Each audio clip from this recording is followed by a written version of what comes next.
सुन ली, ढोल तराना का मजा भी ले ली, लेकिन हमारे मास्टर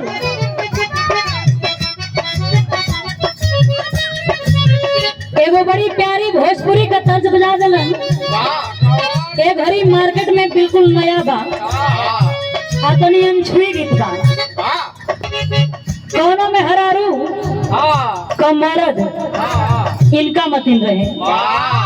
अच्छा आप लोग सुनला कहला कि नया नया ड्राइवर बा, हरनमा धई धई चापत,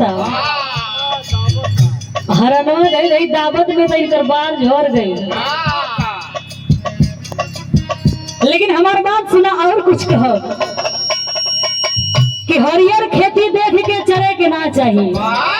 ए भरोसा जी, हरियर खेती देख के चरे के ना चाहिए।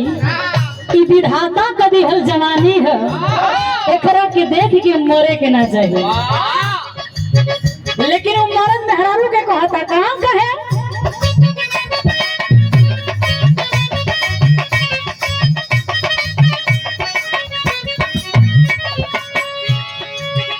बड़ा झरले बाड़ू कजर मरले बाड़ू,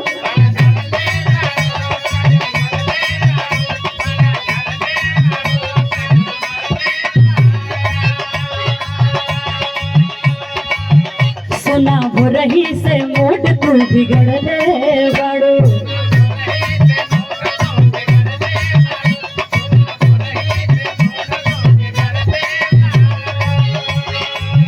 ये बिल्कुल नया था मार्केट में। बड़ा झरले बाड़ू काजर मरले बाड़ू, सोना भरही से मूड तू बिगड़ले बाड़ू। धन पहले से ज्यादा मन आज करता, अरे आज करता। मेरा कहे राउर दिल हमारा दिल वहाँ पर राज करता, राउर दिल हमारा दिल वहाँ पर राज करता। राजा पायल उतार दी आवाज करता, राजा पायल उतार दी।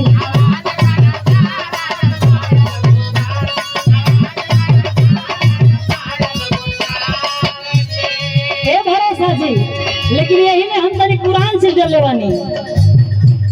सुनो मियाँ तुम हो दीवाने,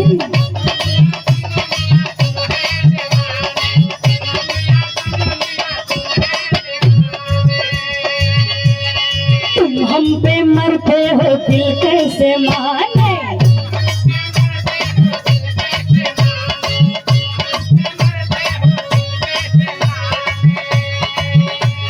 सुनो मियाँ तुम हो दीवाने, तुम हम पे मरते हो दिल कैसे माने। सच सच कह दो न डोलो सजन रे, झूठ मत बोलो सजन रे, झूठ मत बोलो।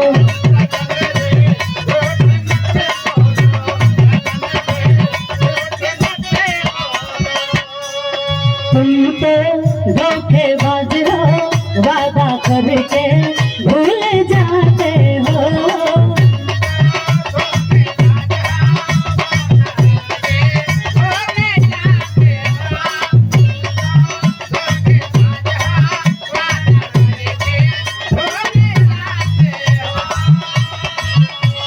रोज रोज तुम जो सनम ऐसा करोगे, हम जरूर जाएंगे तो आग मलोगे। आहा तुम भी बड़ी चालाक हो,